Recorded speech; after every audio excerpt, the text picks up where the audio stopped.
forefathers had products in their bathrooms and hygiene practices in the 10th century, which is over 1100 years ago, which could so easily compete with the products that you have today now in your bathroom in your house.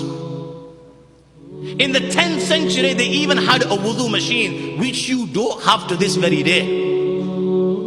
It was mobile. It was brought before a guest. The guest would tap the head. It looked like a peacock on a tray. The guest would tap the head, and water would come out in 8 short spurts, enough to perform wudu. Compare that with the sink and tap of today.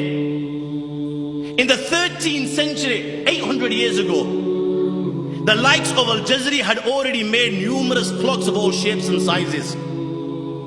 You believe that the first Big Ben is the one that's in London. That's not the first Big Ben. The first Big Ben was built by your forefathers in Fez, Morocco, Maghreb.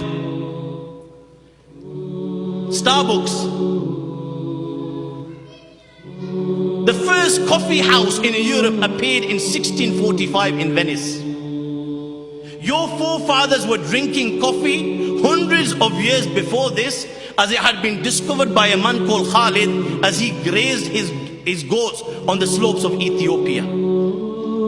Abu al-Hasan Ali ibn Nafi, nicknamed Ziryab, he was the one that introduced the concept of a 3-course meal. Before that, the Europeans didn't even know what a 3-course meal was.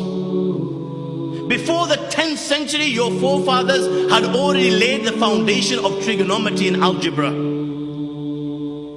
When it came to agriculture, S.P. Scott states that the Spanish Muslim agricultural system was the most complex, the most scientific, and the most perfect ever devised by the ingenuity of man.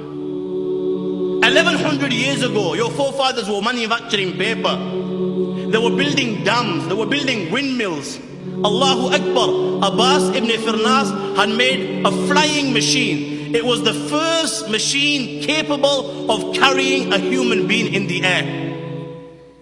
They were designing great buildings. Who can forget the earthquake-defying minarets of Sinan in Turkey, which did not even collapse even after an earthquake? Who can forget the New York of the 9th century, Qurtuba? Qurtuba was the New York of the 9th century. In the 9th century, Qurtuba had hundreds and thousands of houses, 200,000 houses. Houses had running water. Schools were free. There were dozens of libraries.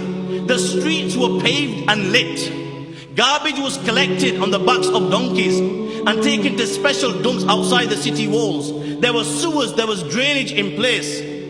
My friends, London and Paris, the capitals of the world at this moment in time, did not have these facilities for over 700 years after this. Your forefathers were designing surgical instruments, constructing hospitals. One Muslim alone designed over 200 surgical instruments, syringes, scalpels. And I assure you, modern instruments haven't changed much from his original designs.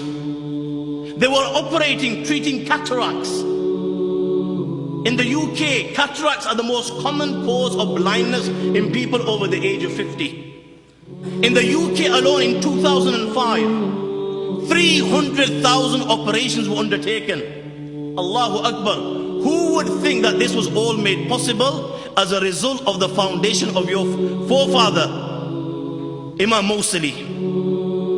This is why Dr. Donald Campbell, 20th century historian of Arabian medicine, he says, the European medical system is Arabian not only in origin, but also in structure. He says that the Arabs are the intellectual forebears of the Europeans. And who can deny this? The Qanun of Ibn Sina dominated the Western world for over 600 years. This was just one of his works. He composed over 276 works.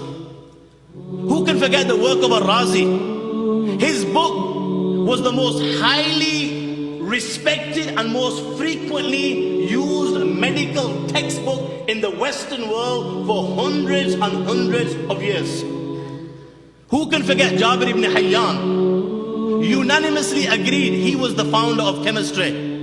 My young friends, it was your forefather who devised and then perfected sublimation, amalgamation, crystallization, oxidation, evaporation, and you can keep on naming them one by one. Who can forget Al-Kindi, an all-round master?